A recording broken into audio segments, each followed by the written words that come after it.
I want to, welcome you all here to this event tonight. We're very excited to do this book launch of For the Sake of Peace, Africana Perspectives on Racism, Justice, and Peace in America. My name is Audrey Williams. I am a team member at the John Mitchell Jr. Program for History, Justice, and Race at George Mason University's Jimmy and Rosalind Carter School for Peace and Conflict Resolution. It's quite a name. Some of you may know, some of you may not know that today, September 21st, is the International Day of Peace. It has been commemorated as such since 1981. So we're really excited to have all of you here to commemorate this important day, as well as to host this event as part of the inaugural Carter School Peace Week. I will be sharing in the chat that you can at least see, if not interact with, some more information about how you can register for other Peace Week events. We're also very excited and, as always, grateful to be able to host this with Busboys and Poets as part of their Actor, a Continuing Talk on Race series. In a second, I'm going to hand it over to Andy so he can tell you a little bit more about that series and Busboys and Poets, but I just want to go over a few notes. Again, we'll get some of these chat-related issues hopefully ironed out if we can, but otherwise, you'll see that this is being recorded as well. You'll see that you don't have your mics and videos toggled on, but we still want to hear from you. Again, use the Q&A function to do so. We're going to try to get to an audience Q&A this evening, but we also have a long list of speakers. But please do send along questions just in case we are able to do so. And please do send your reflections in the Q&A for right now, I guess, to what does peace look like to you? And then if you're joining in via a live stream, I'm not sure if we've got that going yet, or if we do, we'll handle that. But you can answer the question, offer your own questions in the comment section as well. So I'm not going to take up any more time. Andy, take it away. Thank you so much, Audrey. And thanks everyone for joining us. Again, please tell your friends to join us if they haven't already done so on our Facebook Live. I'm very excited about this. First of all, this relationship with the Carter School and Dr. Charles Chavis and the John Mitchell Jr. program has been a wonderful, wonderful way for us to pick up where Actor, a Continuing Talk on Race, left off. After the pandemic began, we couldn't have gatherings. And these were gatherings that we did every single month for the last 15 years. So we didn't want to lose them. And this is an opportunity to do it on Zoom. It's great to have you all. These have been some great programs, and I really was looking forward to this one. This one is very exciting, very personal. For the Sake of Peace, the new book that's edited by Charles Chavis, our very own Charles Chavis. So I wanted to turn it over to him to tell you a little bit about the book itself, and maybe introduce some of the speakers and the panelists that are going to be speaking with us a little bit later, and then we'll go into a little bit of a Q&A. And if you have comments or questions, please put them there. We'll try to get to them, as Audrey mentioned, down the road. So Charles, please take it away. Great. Thank you so much, Andy. And thank you to the audience that's joining us. Thank you for taking time out of your busy schedule to be a part of our official launch of our book, For the Sake of Peace. I'm going to briefly, very briefly, because we have 12 contributors, but all of them are not here tonight. We've selected a few of them who all contribute to the book, scholars from across and throughout the African diaspora who were a part of this amazing project to really alter the conversation and to bring about a real conversation about what peace looks like and what are the demands of peace from a Africana or Black perspective. And I just want to talk briefly about the origins of the project. I really feel like the project has two origins. It first began in 2012 following the murder of Trayvon Martin. And I had a conversation with my classmate at the time, Reverend Naomi Tutu. I was very traumatized and just really not doing well, as many African Americans were not doing well once we found out the situation and what was going down in Florida, the verdict. It was a very traumatizing experience. And so I looked to Reverend Tutu and asked her during that time, having experience and having an understanding of what this type of violence looks like systemically in South Africa, what is your perspective on this situation that we're witnessing? And as we know, I have Breonna Taylor's picture behind me. Trayvon Martin would not be the only victim. and the problem continues. This right now, I feel that we're witnessing two pandemics: the ongoing pandemic of systemic racism and also COVID-19. And as I mentioned, it feels like a lot of things that African Americans are experiencing and Black people across the diaspora are experiencing, it never ends. It's constantly prevailing, and it is exhausting. And I really wanted to see if we can pull together a book that provided and highlighted perspectives of those of African descent, centering Black voices in regards to the field of peace and conflict resolution. I think that there's so much value there's a hyperemphasis that's often placed, on European and Western voices, specifically pertaining to the experiences and issues concerning marginalized and Black and Brown communities. And so I wanted to put together a collection along with my colleague, Vigny Nimuraba, who is joining us from Burundi. I wanted to pull together a collection with him, and we had a conversation in 2008 at Point of View Retreat Center, the Carter School's Retreat Center, and we had a conversation about this work. And that was, 8 years after, 6 years after the situation with Trayvon Martin. And here we are in this post-truth society, as I call it in the book, during the presidency of Donald J. Trump. Some call this period the age of fracture. And, we all were sitting there at the Point of View Retreat Center, scholars from across the world, as a part of the Building and Architecture for Peace workshop and discussion. And this is where the idea for the book project came about. And I'll take this time now to turn it over to Dhara Snowden, who graciously has been working with us throughout this process in the midst of this pandemic to make sure that this work is getting out there to the world, and to really helping us to center the Black voice in peace and peace studies and conflict resolution. Dhara. Thank you so much, and good evening, everyone. It's a pleasure and a privilege to be part of this exciting event, especially as Audrey and Dr. Chavis has said, on International Peace Day.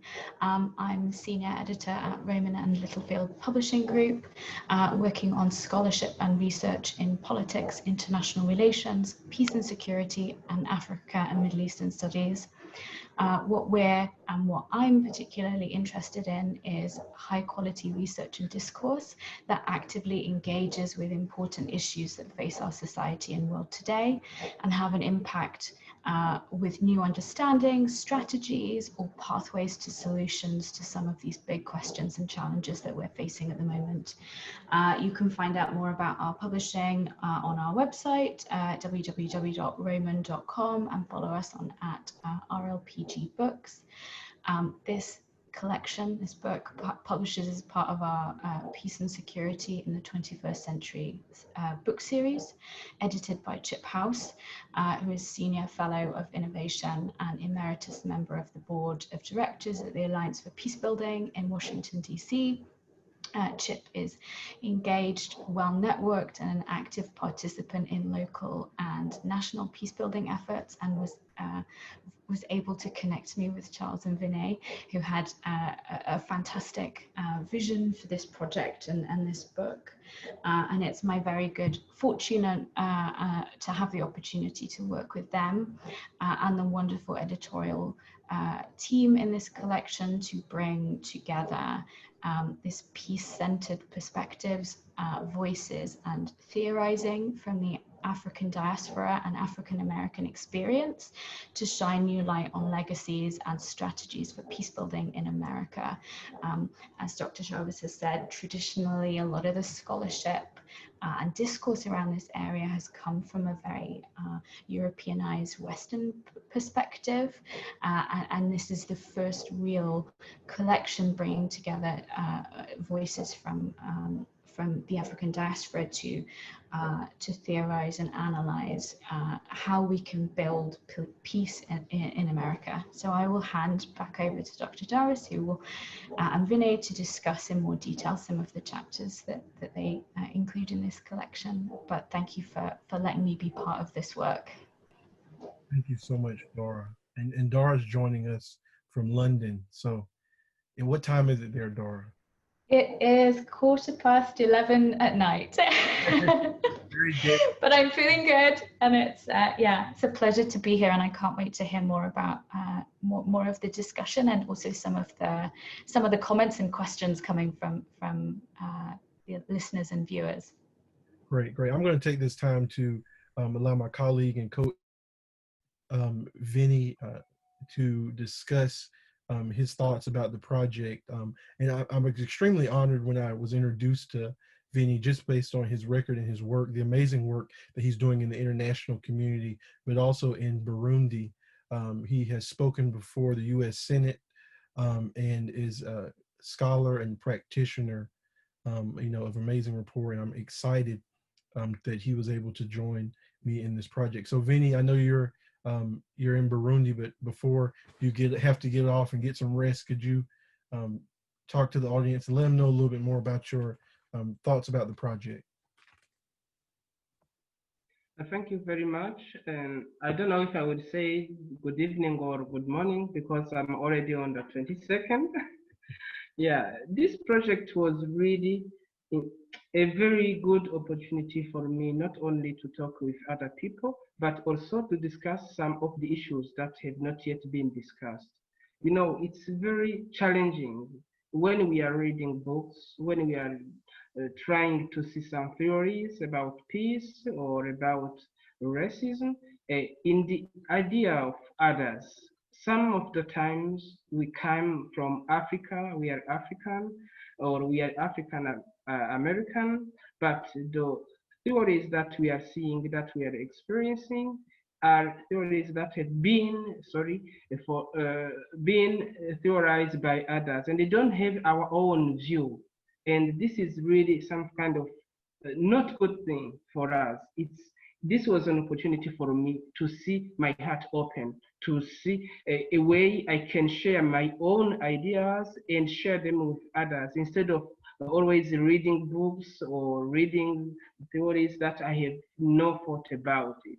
It's not because I don't like to read what others have done, but it's the idea of seeing my view shared with others. We are experiencing different kind of situations. I came from Africa, from Burundi, and the first two accidents I had tried to call police, but when they heard my accent, they decided not to come.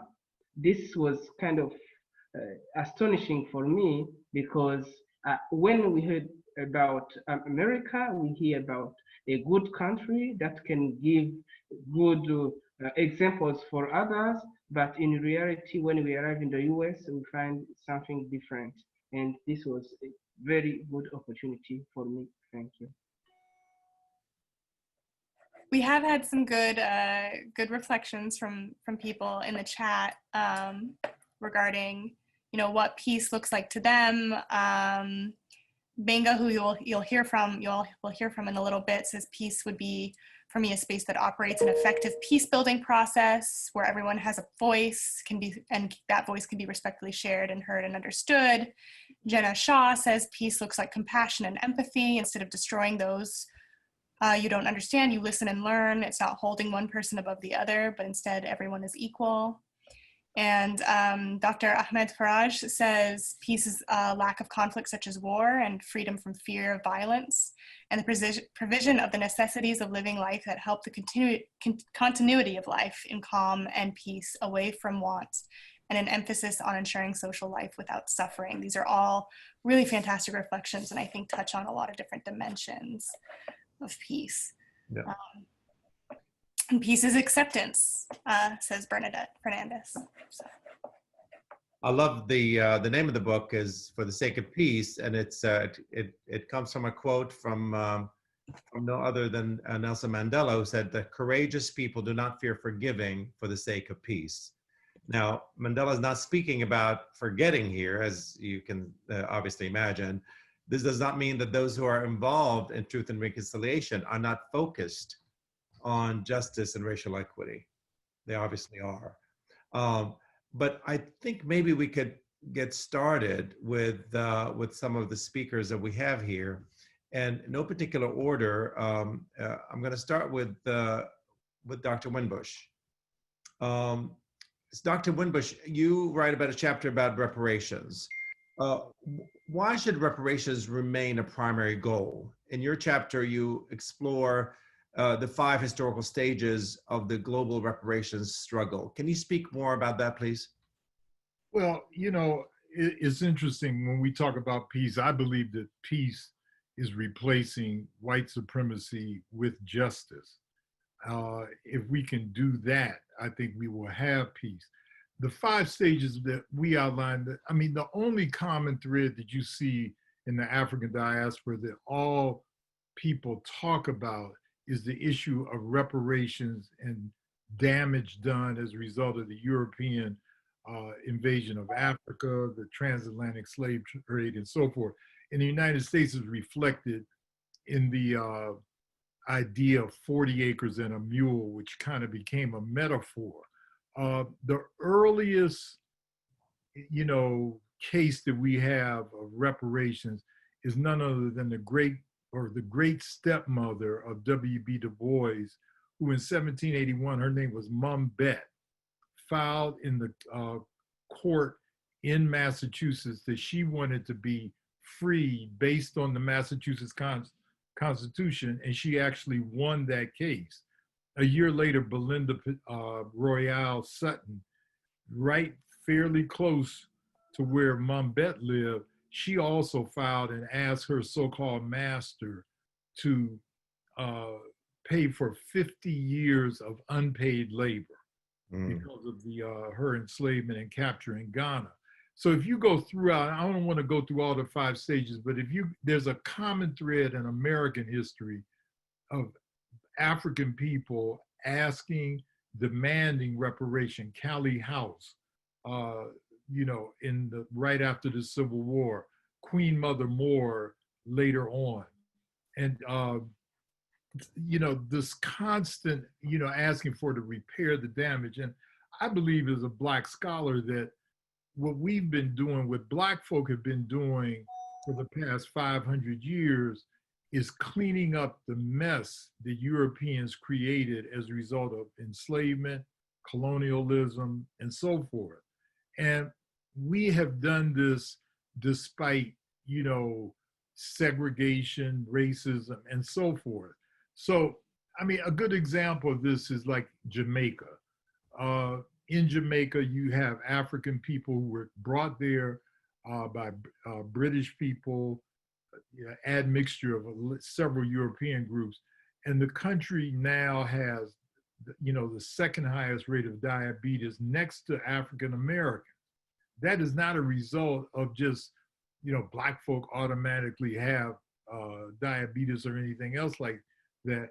It's a, you know, planned negligence in terms of healthcare, education, and a variety of other factors. So the only thing that we are saying, the people who advocate for reparations, is that we need to replace, you know, the European world owes Black folk money, land, and their own sense of well-being, and that it's a matter of justice. The reparation struggle is, you know, is a global struggle. It's always been a global struggle, and it continues to be. I remember like 30 years ago when I first started doing research on reparations, people kind of laughed. Randall Robinson's book, The Debt, at the turn of this past century, talked about what America owed the, you know, Black folk in this country. And reparations are as American as apple pie. I mean, we've seen it with certain indigenous people.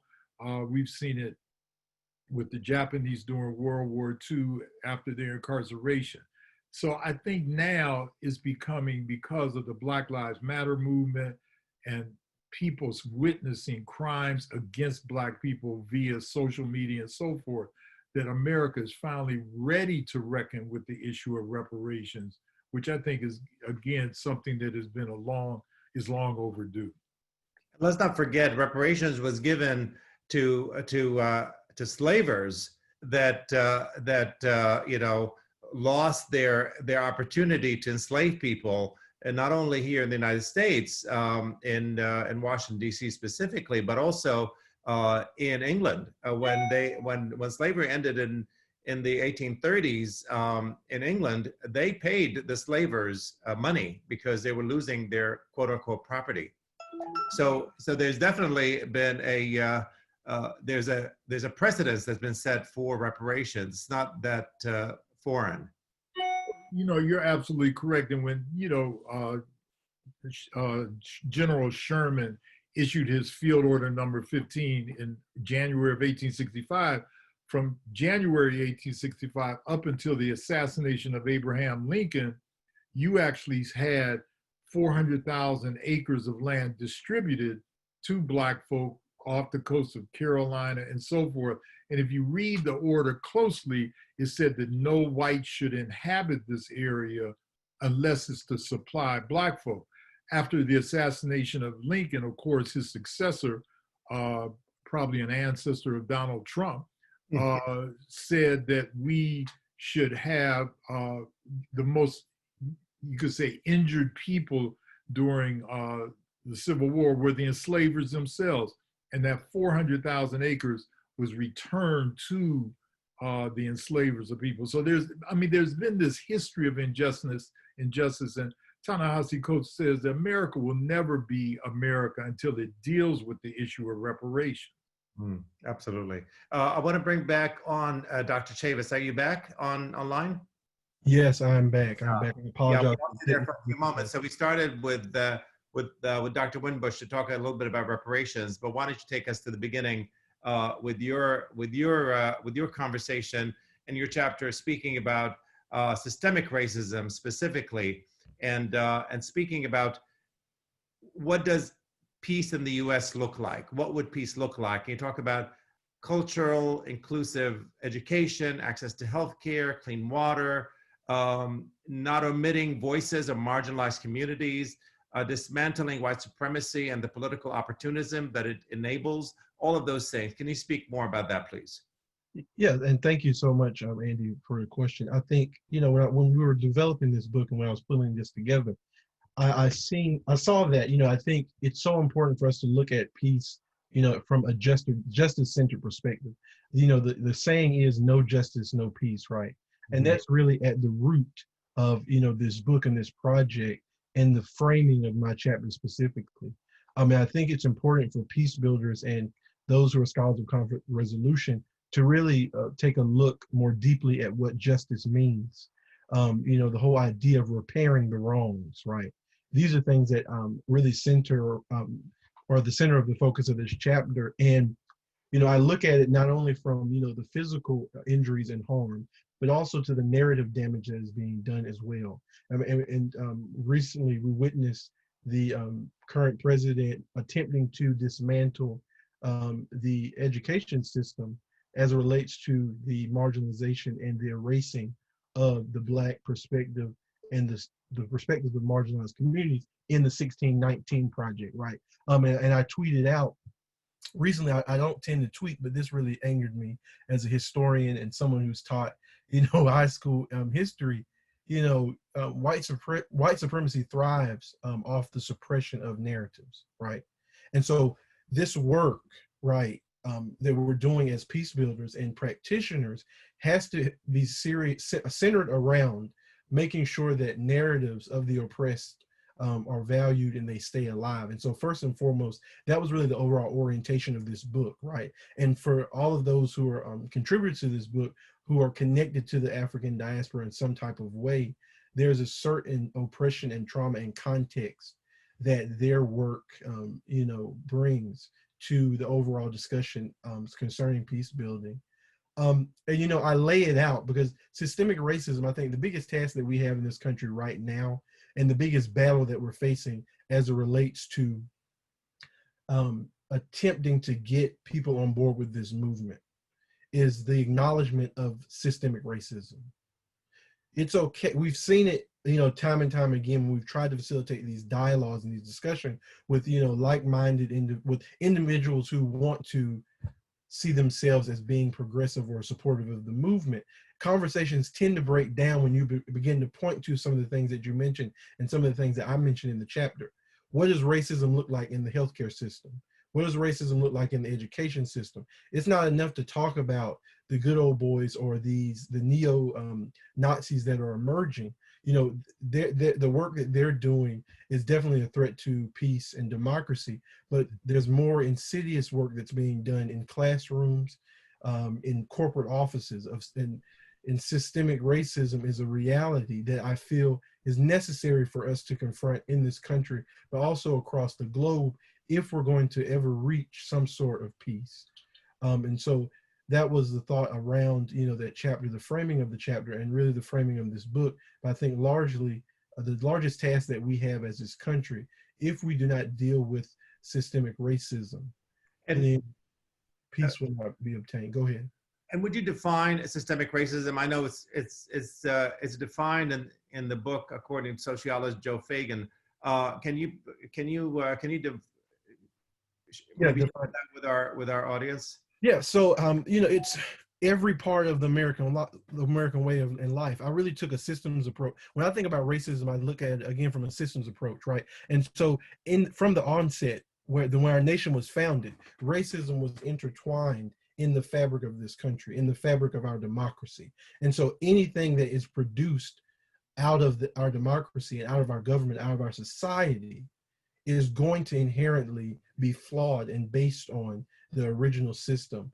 Some scholars call it the nation's original sin, right? Until you deal with that original issue, the original sin of this nation, the whole idea that our nation was founded on this hierarchy of human value. That's how our nation was founded, right? And that's why we see it constantly and time again. So we see it through the healthcare system. When we talk about the two pandemics, look at how it's affecting Black and brown communities, right? This is one of the most blatant examples that we see in the current situation that we're witnessing, but we also see it in terms of police brutality, right? We know that African Americans and people of color are attacked by the police at a higher rate. We know this, the data supports it, but the biggest task, right, is to get people on board in this moment around acknowledging systemic racism as a reality. And yeah, so I think that's really you know, we talk about systemic racism, but a lot of people just say it because it's just something you hear over and over again. I'm not sure we've had it clearly defined. Thank you for sharing that with us. Maybe this is the time for you to introduce the four panelists that we have today that are contributors for the book. I know you had to re-up your presence here, but if you could do that maybe for us, and then I can go back to asking a couple questions. Sure. So Dr. Raymond Winbush just spoke, and he's one of the foremost scholars on reparations, and extremely honored to have him here. Amazing scholar, amazing background. Excited to have him be a part of the panel. We also have Ajane Roundtree, who is a brilliant scholar, who is going to go very far. She's the program coordinator for the John Mitchell Jr. program. And we also have Reverend Robert Hoggart, who is an adjunct professor of religious studies at Villa Maria College and the development associate at Rochester Regional Health Foundations. And then lastly, we have Benga De Silva, who is also with the Carter School, and he is the director of research for the John Mitchell Jr. program for history and justice and race. And before I turn it over to, I guess, Ajane, I think it's important to understand the ways in which we thought about structuring this book. Oftentimes you have a hyper emphasis on voices who are solidified and, you know, acknowledged in the academy. But of course, they're acknowledged for their amazing scholarship. I really wanted to provide a balance between the voices of young and developing scholars with the voices of seasoned and developed scholars, and we were able to do that. But also, I wanted to profile scholars who are not only just scholars, but they're also activists, right? And so that was the thought around the selection. And right now, I'm going to turn it over to Ajane Roundtree so she can begin to discuss her brilliant chapter on the role of, you know, Black women in the freedom struggle. Ajane. Sure, thanks so much. I'm excited to be here. So my chapter is part of a larger work which I began in my master's program, and it came out of a conference, really. A peace scholar showed a picture, and in the picture, it's an older picture of Dr. King. What I'm imagining is Morehouse College, because it's an audience full of men, Black men, and he's in the front row, and at the podium is the torso and the lower half of a dress and some shoes. And the peace scholar asked the audience, "What do you notice about this picture?" And I raised my hand, and the first thing I said was, "There's a woman at the front of the class teaching the class." And the scholar said, I've never noticed that. He said, "I've used this picture hundreds of times in all of my presentations, and I've never noticed the woman at the front of the room." His only focus was on Dr. King, because Dr. King was prominent, the face that everyone could have recognized in this photo. But this woman was standing at the front of the class. Dr. King is being taught by her. Even if she's giving announcements, he's sitting at her feet, and she doesn't have a head, but she is there. And so I just began to think about, well, how many other women were in Dr. King's life that we don't know about, particularly in Birmingham, where I was living at the time. And so I wanted to explore the women who were behind the scenes, because in my mind, Dr. King, as great as he was, even said that he wasn't as great of an activist as Coretta Scott King.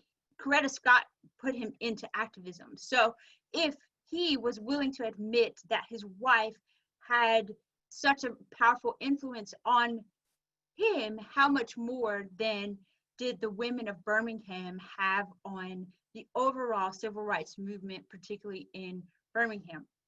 So my exploration of Birmingham elucidated these amazing stories of women who are left out of what we know of as the civil rights movement, particularly when we look at, say, Taylor Branch's three novels about Dr. King and the King years. Women like Ruth Barefield Pendleton are missing. Ruth Barefield Pendleton is the secretary for the Magnificent Seven. She was in the room, has notes, has her notebook, but she's not in Taylor Branch's books. And so in looking at Birmingham, I also began to think, okay, where else might women have played a significant role in peace and social movements? And so I did a comparative of the role of women, Black women in Liberia, Monrovia specifically, under the leadership of Lema Bowie and the Liberian Mass Action for Peace, and just was trying to take the fullness of the Black female experience as servants, as community organizers, but also as leaders, not just participants in movements, not just observers, but also leaders and strategists. And And so that then led me to where we are now. And I think a very significant part of our understanding of the Black Lives Matter movement, and even the nomination of Kamala Harris as vice president under Joe Biden, the strategic nature of that, a Black woman placed in a position where she can begin to have conversations, be positioned at the table for peace and justice, and be a strategist as well as an organizer, is very important. So yeah, it's imperative that we begin to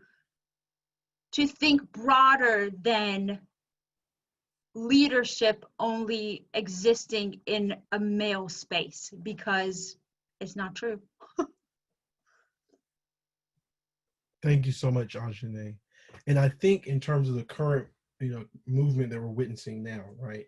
I think it's so important because, there's oftentimes a comparison that's been made as it relates to the current Black Lives Matter movement as well as the traditional or the classical phase of the civil rights movement.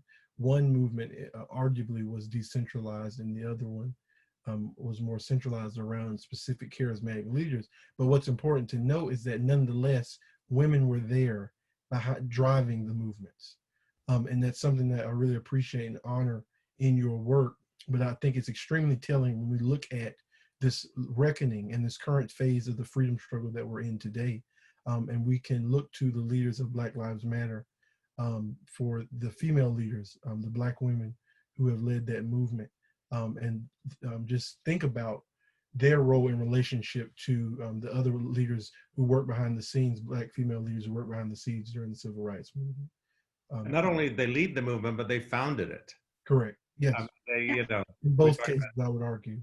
Yeah, and that's a key point. Like, we say behind the movement, but they are actually the leaders of the movement. The Birmingham movement started because women like Deanie Drew and Ruth Barefield Pendleton began to organize their friends to boycott the stores in Birmingham because they would not allow their children to use the restroom. So it's not just a matter of, oh, well, Reverend Shuttlesworth was the leader of SEL, of this part of the movement, or Dr. King and John Lewis were part of SELC and they came. No, the women were doing the work and the men came. And so we have to keep in mind the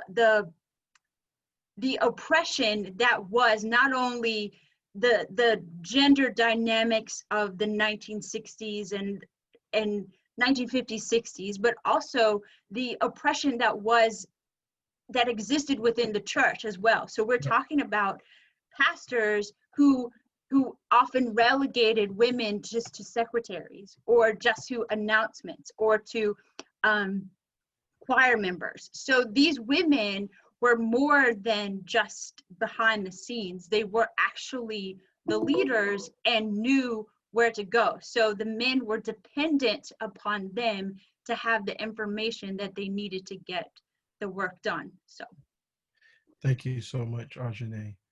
Wow. Yeah, I mean, we can't have a conversation about systemic racism without talking about systemic sexism, right? And the ways in which it is prevalent, I think, in not only in terms of the narrative work, but also in the work of the church and the civil rights movement overall. And so thank you so much, Ajane. Let's transition now. Speaking of the church, let's bring in Reverend Robert Hoggard to discuss his chapter and the amazing work that he's doing in Rochester. Go ahead, Reverend Hoggard. Awesome. Thank you so much. I'm just so enamored by being here with all these scholars, and especially Ajane, what you said. I mean, and just building off your point, there is no SCLC without Ella Baker. And so we got to have those conversations. We got to have those conversations that, oh yeah, it was 40 ministers getting in the church together, but nothing happened until Ella Baker sort of got everybody together, organized folks.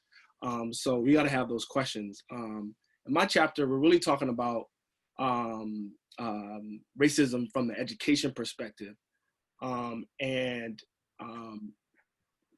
really came to this writing this book because Trevion Rowe, a student in the Rochester City School District, passed away, and I felt like it wasn't talked about enough. We talk about a lot of the police brutality sort of lynchings, but we don't talk about what happens to students who are miseducated and undereducated, and then go out into the world with no opportunities. And so what I did is I took this case study as one of the grade cases to really unpack and understand what's happening in urban education. And so Trevion Rowe, 14 years old, was a autistic student, and was also dealing with unpacking his traumas, and needed mental health support. So he was originally going to school in Texas and then transferred into Rochester. In this book, I lay out, yes, there were some things that happened as he transferred. And so the day where, the week where he passed away, if you will, he showed up to school, got on the bus, got off the bus, and wandered away from the school, disappeared for a couple of days, and a couple of days later, folks found him in the nearby river. And there are so many things that are supposed to happen that day. You know, you have an autistic student, you're supposed to have someone greet them at the bus, right? You have, and even if the student isn't autistic, you're supposed to greet them at the bus, make sure everybody gets inside. And so, I mean, even talking about this now, I'm thinking about how we can unpack the ableism of this case. But if we just focus on racism for now, we realize that in the report that the Attorney General sort of published was very interesting, because there were staff members who were mostly white who were seen on camera laughing and lollygagging while students were getting off the bus. So there was just no care. It was just the opposite of what peace is supposed to be. And so there were so many things in checks and balances that didn't happen that day. But before that day, he was identified as having suicidal ideations, and they identified that. They did the paperwork, but no one followed up. No one checked on him. No one reached out to parents. And so before that day, I say he was lynched. Because you had already put him at a disadvantage to that day. And one of the things that we have to talk about in these cases of modern lynching is that lynching has not disappeared. We have just redesigned lynching. And when you look at how we allocate resources, or the lack of allocating resources to special education students, to Black and Brown students, right? The fact that you don't allocate enough resources so that they can get the proper education is violence, right? And even if he didn't pass away, even if he continued to matriculate, it still would have been violence in slow motion, because he wouldn't have been able to, he would have graduated from high school with no way to sort of interact with the world, with not enough skills, right? And so it was just as if these problems were happening and people were just ignoring him. And so we just have to continue to have these conversations about the cost of really educating Black and Brown students, and the cost of things that happen when we don't do our job, right? And the cost that happen. I mean, if you look at, there was someone who put on Twitter of how much resources city spends on these cases of police brutality. You look at Tamir Rice, $6 million. Trayvon Martin, $1 million. Philando Castile, $3 million.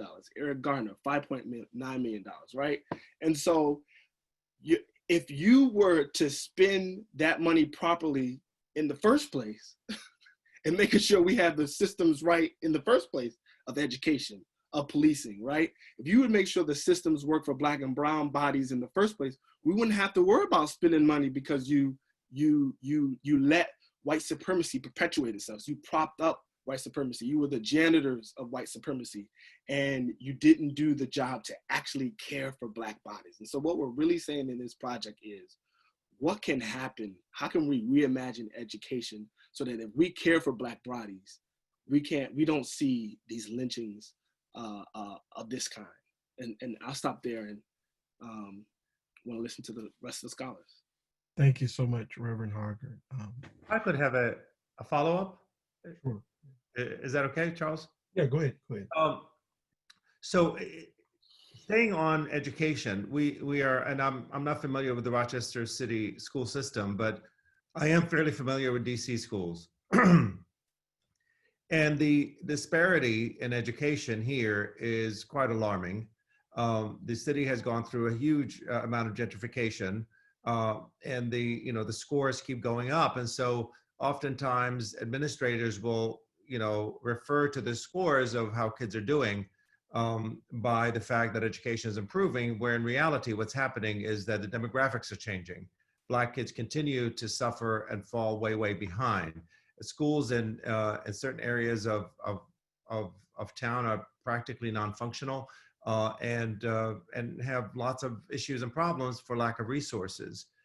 So it's not just the obvious case that you bring up, Reverend Hoggard, but it's also the stuff that happens every single day where kids are being left behind and being ignored.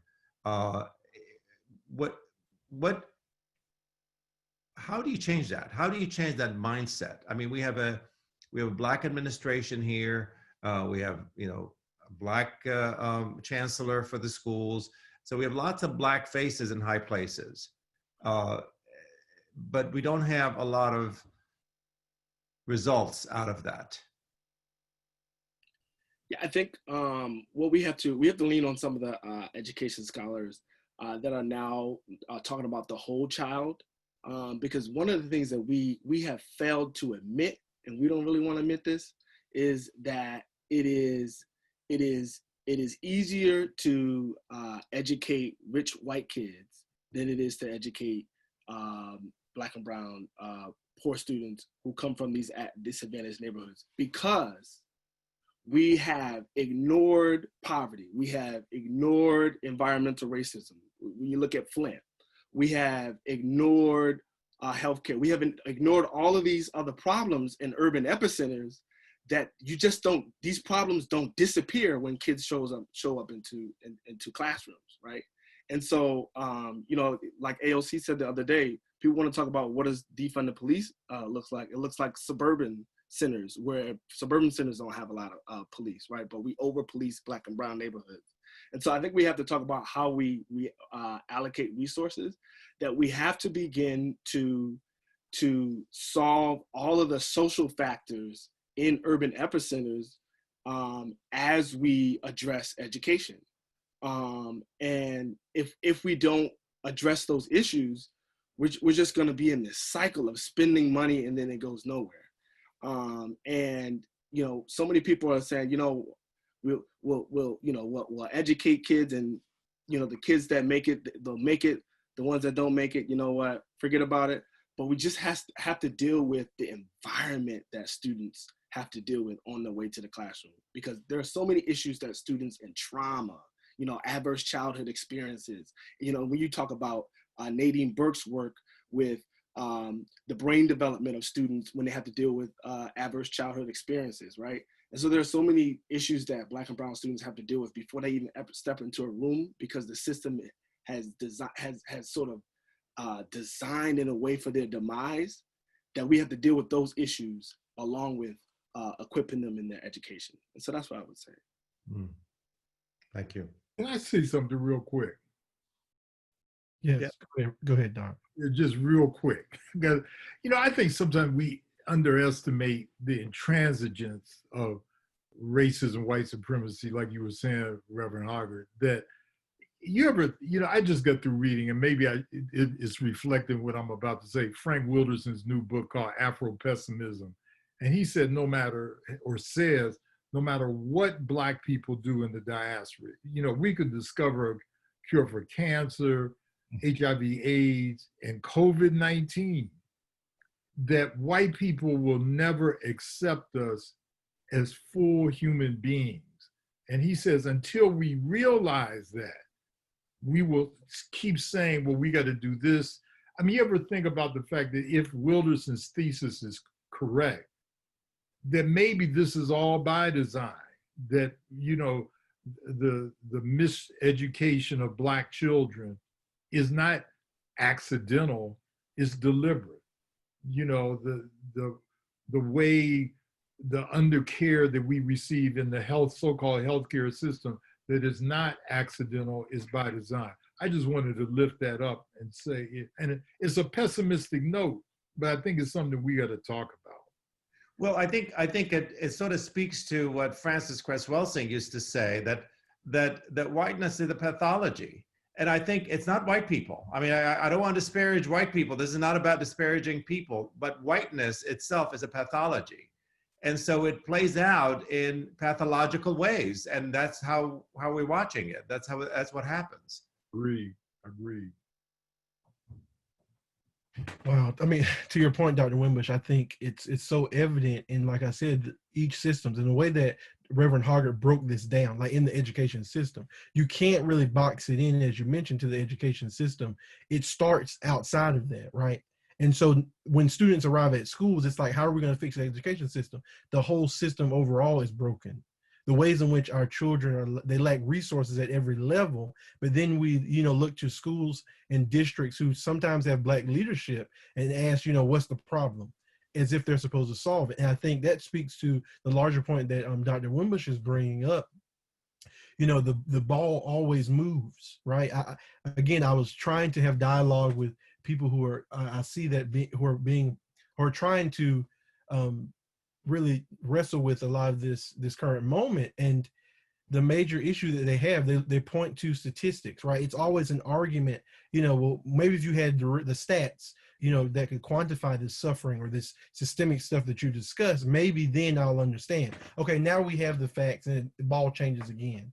So I think, as you mentioned, the whole idea of this whiteness as a pathology, Andy, is so important for us to understand in a lot of this work, right? And to be clear, it's not white people, it's whiteness. And I just want to put that out there, because oftentimes, you know, people feel like they're being attacked. No, it's not about human beings. There are good people and bad people on every side of every which way, but whiteness itself is a pathology. And once we recognize that, we can actually try to heal it. Amazing point. Thank you so much, Andy. And last but not least, we have Benga da Silva, who will be joining us and discussing his chapter. Benga, are you there still? Yes, I am here. Thank you so much. Great. Thank you so much, Benga, for joining. Yeah. So thank you so much, everyone. My contribution to the book is solely from the perspective of an African. The understanding that I brought into my chapter resonates in the idea that African American culture here in the United States has evolved, and the cause of the evolution is as a result of the experiences of Black people. And when I cited the ritual word in the title, it basically is an attribute of the African American culture that resonates in the achievements of, for example, the civil rights movement. So you'll see that culture cutting across Black music, Black art, Black religion, just to mention a few. So I tried to establish certain interesting ideas, which is the fact that the crossing of the Atlantic, for me, serves as an identity marker. And I also try to problematize the concept by citing the idea of the rites of passage, which for me borders on identity, dates back to the indigenous cultural African ritual that transitions boys into men, girls into women, and that kind of thing. But where I stop is the idea that African American and Black people right now in the United States are still locked in that ritual phase of the rite of passage, because the pain still persists. And it's seen in the Black Lives Matter movement, it's seen in the civil rights movement. And pretty much what I was establishing and thinking about is the fact that race conflict in the United States is intractable. One, it possesses this sense of historical grievance that touches on, Black identity, Black sovereignty, Black values and beliefs, and also the fact that the experience has consequently evolved an alternative culture. And this culture is seen in the protest movement, and it's seen in the pretty much utilitarian use of dissent, because it's the kind of racism we're facing is systemic. So the culture of dissent is also embedded in the responses of Black people to systemic racism, Black people to systemic racism as evident in education, as evident in health, and all of that. So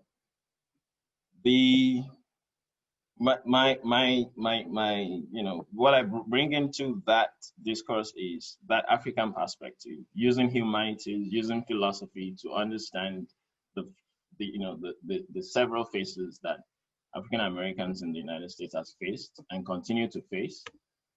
And I said that it's unfortunate that the resistance and the kind of resistance that we're facing right now from the white supremacy ideology is reflective, in the, for example, the 1619 Project and the attempt to silence Black narratives as it pertains to the American history goes a long way to show the intractability of America's race conflict.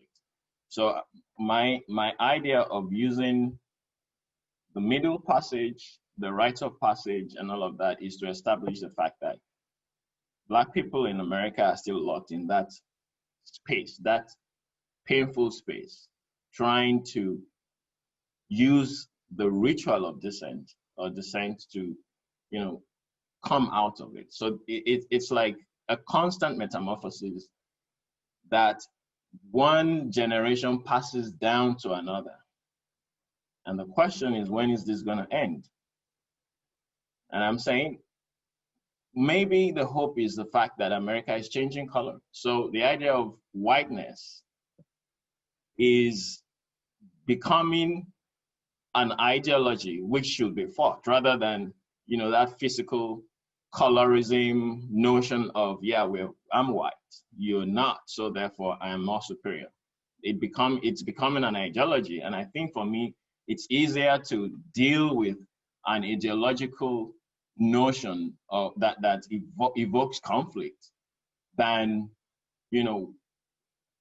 talking about whiteness and Blackness in that sense of the word. So pretty much that was what I was thinking about. Thank you so much, Benga. Andy, did you have anything? Or yeah, I was going to say, I think that Donald Trump has forced actually white people to separate whiteness from the individual, as you mentioned, because nobody wants to, associate themselves with, like, white people are trying to disassociate themselves from Donald Trump because in a way, they're trying to protect their whiteness. And he has given whiteness a bad name. And so how do you, it's a dance, right? That this country is going through right now. It's like, in order for you to keep your privilege, you have to disassociate yourself from a Donald Trump-like person, because you don't want people to think of you as, such a horrible person, right? You know, whiteness, he's given whiteness such a bad, you know, rap that people are just trying to disassociate themselves from that. So, but at the same time, you know, giving up privilege is a tough thing, right? So if you're going to give up your whiteness, you're giving up your privilege in a sense. And how do you disassociate the two? You know what I mean? I'm not a scholar, so I'm not sure. I need to articulate myself better, but I don't know if you're catching my drift. Yeah, I definitely understand. Dr. Wimbush, did you have something or? You need to do your yes. Yeah. You ever see that movie Pulp Fiction? Yes. Anybody ever see Pulp Fiction? Yeah. You remember the scene where they keep opening up this briefcase and there's a light. You never know what that light is. And I think that's what, see, I don't think whiteness has ever been good. I mean, that's, you know, from foundation in terms of the issue of white supremacy. Yep. And I think what Donald Trump did, I think all presidents, you know, we almost think that racism, white supremacy started in 2016 when this idiot was elected. But in fact, I think all the presidents, we can talk about Willie Horton, we can talk about Andrew Jackson, we can talk about the white supremacy of Abraham Lincoln. They all opened up the suitcase metaphor a little bit. Trump opened it up wide. And he just said, look, let's let it all hang out. So, but if you look at what Kenneth O'Reilly in his book, Nixon's Piano, says that all presidents of the United States uttered publicly racist statements up until Dwight Eisenhower, all of them. And I think that what Trump does is that, you know, like what Coach Ta-Nehisi says, that he's let the talisman out of the box. Mm-hmm. And so and see, the other thing that scares me, and I'll shut up after this, if you look at Donald Trump's likability rating from the time he walked down that or ran down that escalator up until last weekend, it has remained constant between 35 and 37%. So this whiteness, or, you know, that identity as a white person in this society, and identifying with Donald Trump, you're talking about a third of America is like that. And, you know, I, for one, don't want to find out who is or isn't a white supremacist. I think there are some very good cobras, snakes, but I'm not going to reach my hand in the basket to find out if this is the one. And I think that's the pessimism that James Baldwin talked about in America, about being paranoid, that by virtue of being a Black American. But I also think by virtue of being white in America, there is a supremacist built-in, you know, even folks that don't say they're, you know, white supremacists, you know, many good folks, right? They don't say they're white supremacists.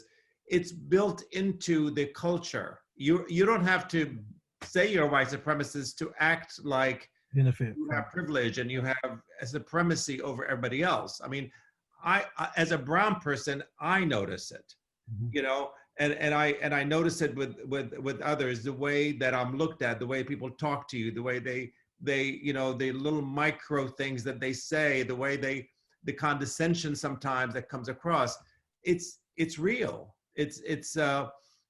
And you don't have to be, you know, a Confederate flag waving, you know, Klansman, you know, to be that. That's not what we're talking about. No. We're talking about the little stuff that happens every single day that oftentimes referred to as microaggressions.